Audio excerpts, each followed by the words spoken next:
Hi, I'm Tom Farrington, and we're here with the Optima Ultimate Streetcar Invitational. We've got the new Ridetech Momentum chassis underneath our 66 Chevelle. The GM chassis and the basic pickup points from that was all technology that was developed in the late 50s or early 60s, and there's only so much you can do with it. And it's a pretty flimsy chassis. The Momentum Complete chassis is today's technology, and it's much stiffer. We started the day, we had made some fresh spring rate changes in the rear of the car. We made some brake pad changes before coming. I softened my compression in the front, and it's allowing the front suspension to work a little bit, and it's really allowing this very firm chassis to stick in the front, and it's already sticking so well in the rear. It's allowed me to drop time all day long. We're wrapping up here at the Optima Ultimate Streetcar Invitational, and we'll see everybody at SEMA.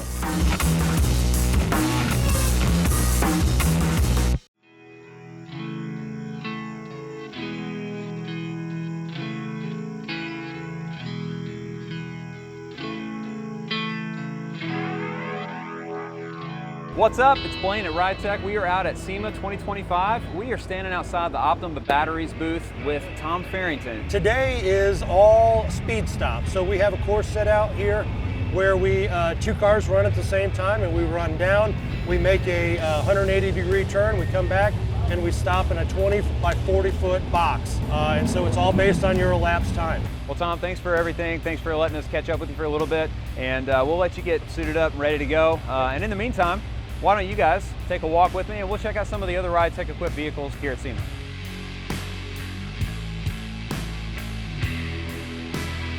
I happen to run across Mike Dapkus, who is also a Ridetech equipped competitor out here at the Optima Ultimate Streetcar Invitational. Mike, good to meet you, man. Thanks, appreciate it, Blaine. We're standing here in front of your 69 Javelin that happens to have some of our products on it. What are you running? It does. I'm running your triple adjustable shocks, and then of course the springs as well. Well, fantastic. How are you faring in the OUSCI this year?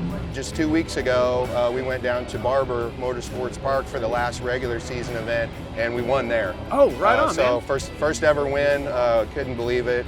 Just absolutely everything went right that weekend for us. Well, right on, man. Well, best of luck this weekend. Thanks. Appreciate you being Ridetech'd up in apparel as well, and we'll be rooting for you out there. Okay, sounds great.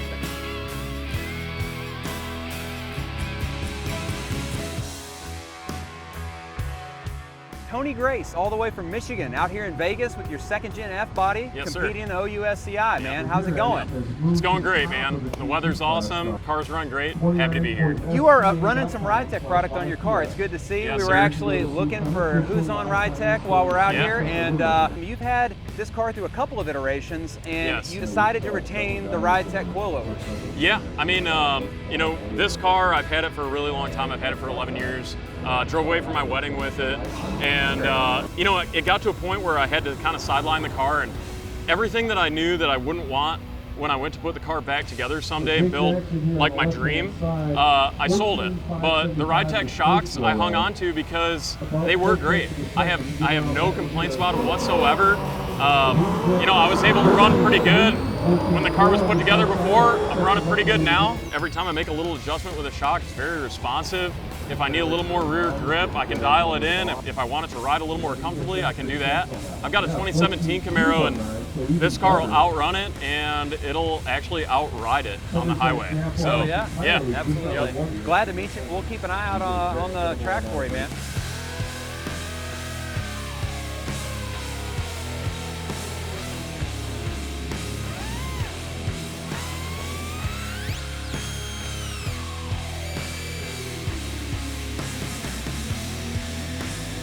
All right, a little bit of a scene change. We are inside the Ridetech booth here at SEMA 2025.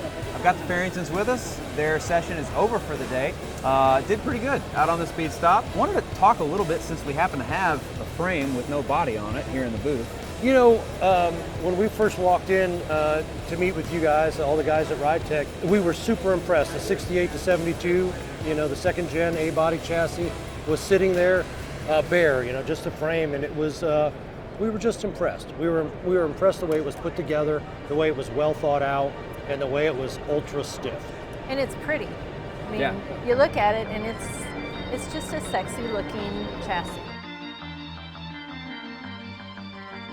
The GM A-body chassis was probably engineered in the late 50s, early 60s with what was the cutting edge technology then, you know, what we thought was what Americans wanted, how they wanted their car to feel. We're more performance oriented now. Yeah. And so we've got different pickup points, helping our geometry. It's a clean slate that bolts underneath an A-body. Yeah. It's what we needed. Absolutely. I have an old dictionary, Merriam-Webster from 1960. I looked up Pro Touring the other day. It wasn't in there. So it was coming. Yeah, it was coming for sure. A couple of years away. Going from what you had to what you have now, I know you're trying to ramp it up slow, but like, were there any like immediate benefits that you enjoyed? It's funny, when we were at the Barber Motorsports Park in Alabama 2 weekends ago, part of that event is a cruise where you drive on the street, you know, and we took it out on the highway, and you know, we were hauling pretty good for a highway. Spirited driving. Spirited driving, that's a good way to very put good, it. And right away, Deb was like, hey, this feels more stable, which is weird. You know, it's hard to describe, and it's really hard to describe why, but it just felt very planted. So it's a good feeling right off the bat. That's a great feeling. Yep. We're trying to build chassis that check multiple boxes. I mean, you've got, you think about the contact patch of a tire, right? And you can only go so far. You can do 100% in any one of the things that you want it to do, but it can't be 100% for everything. Right. And there are compromises that have to be made with every decision. And we're trying to build products that allow people to go faster, enjoy their classics in a more modern sense of the performance that we're looking for. You know, we joked about Pro Touring not being in an old dictionary, but yet you also want to be able to drive it and have fun when you're on the weekend, right, on your favorite back road. We're trying to strike a good balance there, and absolutely, we're glad to hear you say that. I didn't know that you guys had done that, so that's good to hear. Yep. Yeah, it's one of the things I like so much about the TQ series shock is there's so much adjustability. So I can go out and hammer on it on an autocross or a road course, and then come back for the cruise and dial out some compression or rebound, right, and it's a nice soft ride. It's like a modern performance car. Yeah. That's fantastic. And we're knocking on the door of 39,000 miles on that car since we built it. So I mean, we raced the heck out of it, but we enjoy to drive it. That's fantastic. And obviously you guys are running that because the TQ specifically because you are campaigning the car. Not everybody is going to need an HQ, like a TQ. They could do with the HQ single adjustable, but you can make a TQ do whatever you want, and that's the benefit here. So well, I appreciate you guys for coming in. Hope you guys have a good time tomorrow. And end of the day here, we'll get some good grub and get back after it tomorrow morning.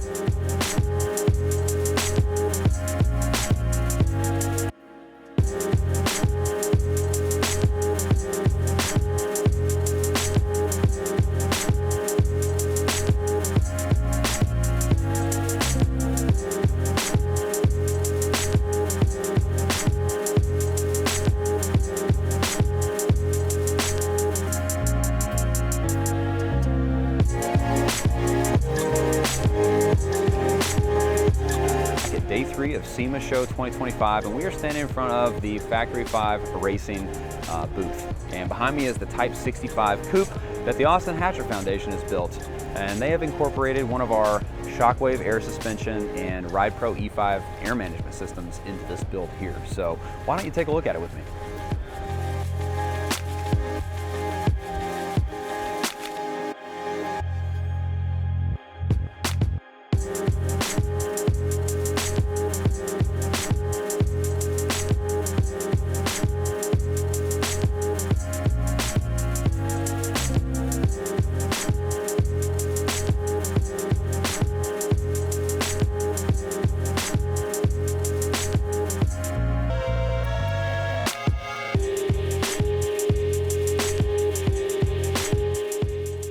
Wrapping up our USCA Optima Ultimate Street Car Invitational. You know, I just wanted to give you some parting thoughts on the new Momentum chassis. We've had it installed for maybe 6 or 8 weeks, and this is our second large event with it, and we're just dialing things in. We've made some spring rate changes and shock changes, and things are just getting better and better. And you know, on one hand, I wish I'd waited till the end of the season to make a chassis change. On the other hand, I'm that much further ahead for sorting it out next season.